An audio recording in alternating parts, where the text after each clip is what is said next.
अरे बहू, तुम क्या कर रही हो? जल्दी से घर के सारे काम कर लो। जीतू आज शहर से घर आ रहा है। अच्छा माँ जी, आज देवर जी वापस घर आ रहे हैं? ठीक है, आज तो मैं उनकी पसंद का सारा खाना बनाऊंगी। मोहिनी घर की बड़ी बहू थी और उसने घर को बहुत अच्छे से संभाल भी रखा था। कैलाशिनी अपनी बड़ी बहू से खुश थी, लेकिन वो बहुत गरीब परिवार से थी और शादी के समय वो दहेज में कुछ भी नहीं लेकर आई थी। जैसे ही उसका बेटा जीतू शहर से वापस घर लौट आता है, वो उससे कहती है, बेटा तूने नौकरी बहुत कर ली और अब तेरी शादी के लायक उम्र हो गई है। मैंने एक लड़की देखी है, बहुत अच्छे परिवार से है, अमीर भी है, साथ में खूब सारा दहेज भी लेकर आएगी। बस अब मेरी एक आखिरी ख्वाहिश पूरी कर दे, तो मेरी पसंद की लड़की से शादी कर ले। अरे माँ, आपको इतनी जल्दी क्यों है मेरी शादी की? अभी मेरी उम्र ही क्या है?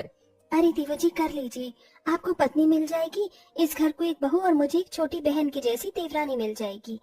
मेरी नहीं तो अपनी बड़ी भाभी की ही बात मान ले। तभी वहाँ आकाश भी आ जाता है। और छोटे, कैसा है तू? लगता है तेरी भाभी और माँ ने। अरे घेरना तो था ही। अब ये जनाब 25 साल के हो गए हैं। आप भी पिताजी बेचारे के हालचाल तो ले लेते। मैं तो बिल्कुल ठीक हूँ भैया, देखो ना, आए हुए एक दिन भी नहीं हुआ और माँ ने शादी की बात छेड़ दी।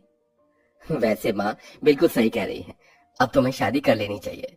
घर में हर किसी के मुंह से यही सुनने के बाद आखिरकार जीतू को शादी के लिए हाँ करनी ही पड़ती है, जिसके बाद कैलाशिनी एक अमीर परिवार से रिश्ता जोड़ लेती है। अब जीतू की शादी की तैयारियां शुरू हो जाती हैं।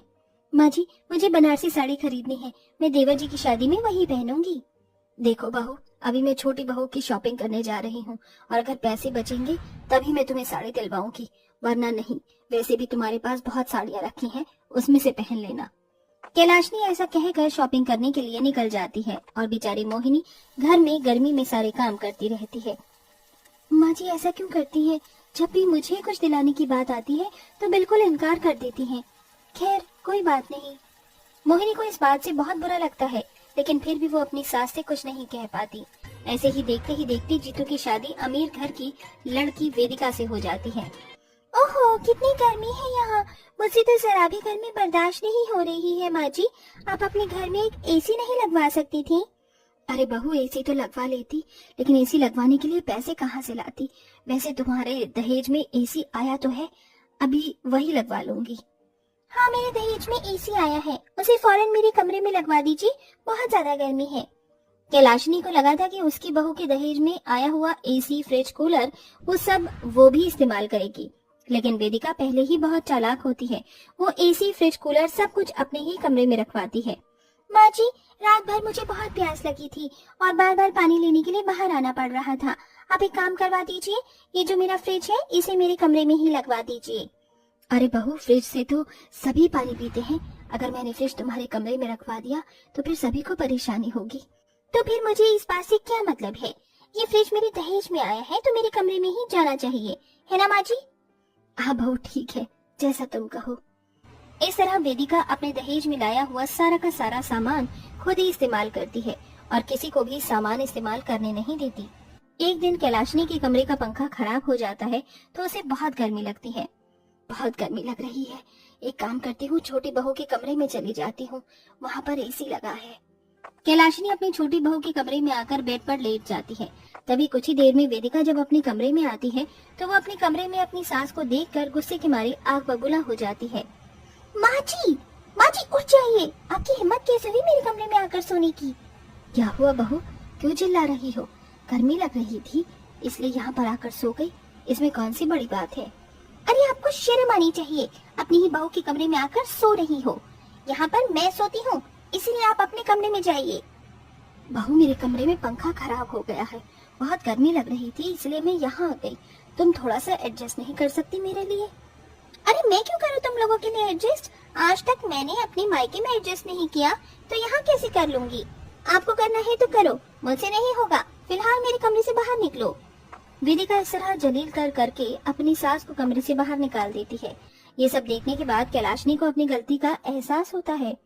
मेरी छोटी बहू कितनी मतलबी और लालची है। अरे उसने एक बार भी हम लोगों के बारे में नहीं सोचा, उसे तो सिर्फ अपनी ही पड़ी है। कितनी गर्मी है, अब मैं क्या करूं? मोहिनी अपनी सास को इस तरह रोते हुए देख लेती है। माँ जी, आप परेशान क्यों हो रही हो? चलिए मेरे कमरे में आ जाइए, मेरे कमरे में पंखा चल रहा है।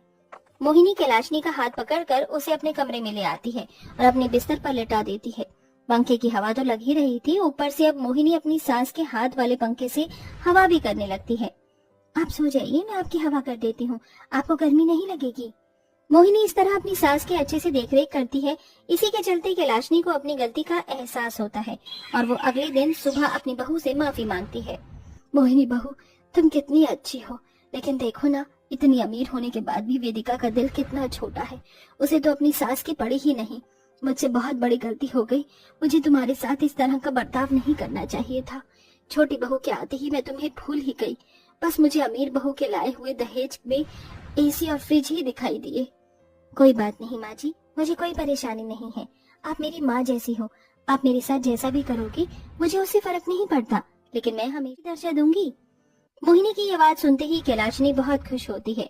अब वो अपनी बहू मोहिनी के साथ पहले की तरह खुशी से रहने लगती है और वो उसका अच्छे से ध्यान भी रखती है। एक दिन कैलाशनी मोहिनी को नई साड़ी लाकर देती है। माँ जी, ये साड़ी तो बहुत अच्छी है। बहू, इस साड़ी से कई गुना अच्छी तुम हो। तुम पर ये कलर बहुत प्यारा लगेगा। आप कहती हो तो बिल्कुल लगेगा।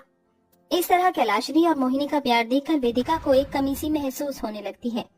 मुझे नहीं पता क्यों ये कमी सी महसूस हो रही है, जैसे मुझे जो प्यार मिलना चाहिए था वो नहीं मिल रहा। शायद इसमें मेरी ही कोई गलती है।